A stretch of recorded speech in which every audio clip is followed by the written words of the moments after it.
Bienvenue dans Un mot, un portrait, une rubrique où un seul mot ou parfois comme ici un concept devient la porte d'entrée dans l'univers d'un penseur. Un mot pour comprendre, un portrait pour rencontrer et ainsi un duo pour éclairer notre manière d'accompagner. Aujourd'hui, j'aimerais vous parler d'un phénomène que nous vivons tous, mais que nous repérons rarement. Une transformation qui se déroule sans bruit, sans éclat, et pourtant qui change profondément la vie. François Julien l'a appelée la transformation silencieuse. C'est ce moment où quelque chose en nous commence à évoluer, discrètement, subtilement. Une émotion qui apaise, une idée qui mûrit, une clarté intérieure qui s'installe, souvent même avant que nous soyons conscients du changement. En coaching de vie, c'est exactement ce que la personne coachée observe, ces micro-évolutions qui, petit à petit, transforment sa manière de penser, de poser un regard, de ressentir et d'agir.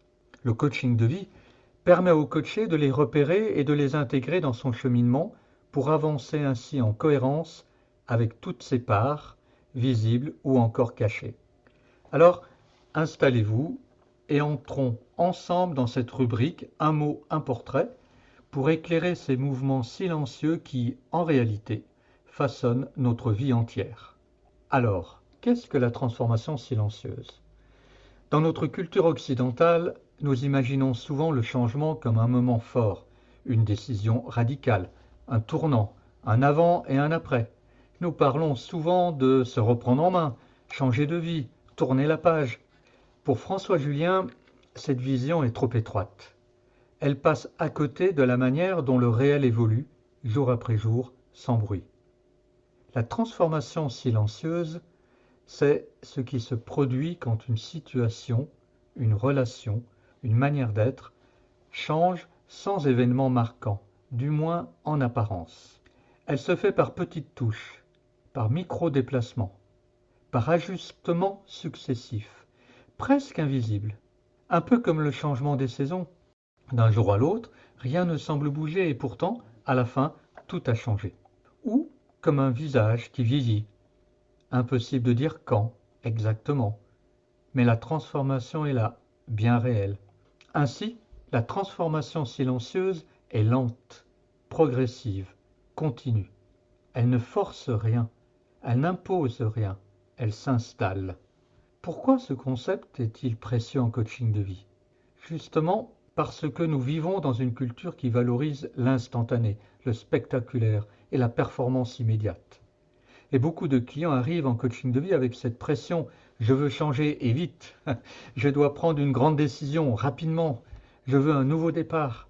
La transformation silencieuse, elle, propose un autre horizon, un changement beaucoup plus respectueux du vivant. Elle nous convie à retrouver un rythme naturel. C'est ainsi que le coach de vie accompagne le client à retrouver son rythme naturel, à respirer pleinement, à observer ce qui bouge déjà. Et très souvent, la personne est plus avancée qu'elle ne le croit. Des ajustements se sont déjà mis en place. Dans un accompagnement coaching de vie, il se passe une foule de choses minimes. Une phrase qui résonne, un geste différent, un comportement légèrement modifié, une nuance dans la manière de se positionner. Ces petites évolutions, cumulées, produisent des effets profonds.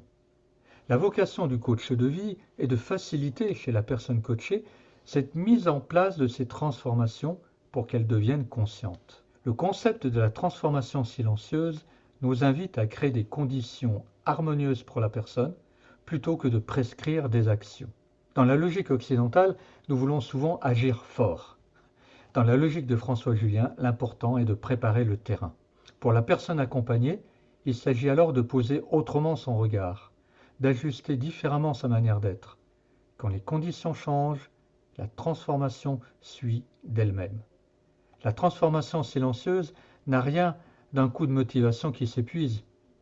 Elle s'inscrit dans le quotidien, elle se dépose dans le vécu.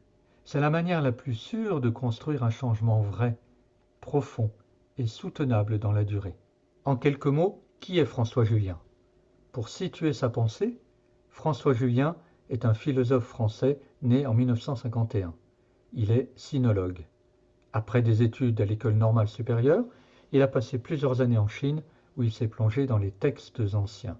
Il a ensuite enseigné la philosophie à Paris, notamment à l'université Paris Diderot, et il a créé plusieurs institutions consacrées à l'étude du vivant, de l'altérité, de la transformation.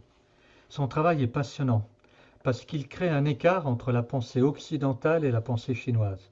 C'est dans cet écart, dont il a développé un concept très séduisant pour tout accompagnant, qu'il fait émerger des idées nouvelles sur l'action, la subjectivité et la transformation.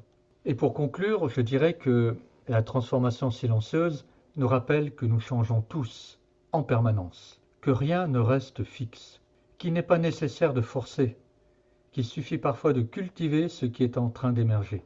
Pour un coach de vie, c'est une manière sensible, respectueuse et profondément humaine d'accompagner quelqu'un vers un devenir plus ajusté, plus vrai. Le concept de François Julien, la transformation silencieuse, nous invite à changer de focale. Plutôt que de rechercher ou d'attendre un grand déclic, invitons la personne accompagnée à observer en elle les petits signes qui annoncent un changement et de lui suggérer d'apprendre à les reconnaître, à les apprivoiser, à les amplifier. C'est ainsi que naissent les transformations les plus profondes et harmonieuses. Merci d'avoir écouté cet épisode et pour aller plus loin, quelques titres de livres de François Julien et bien sûr Les transformations silencieuses, édition Grasset 2009, mais aussi Altérité, de l'altérité personnelle à l'altérité culturelle, édition Gallimard 2021, et Philosophie du vivre, édition Grasset 2011.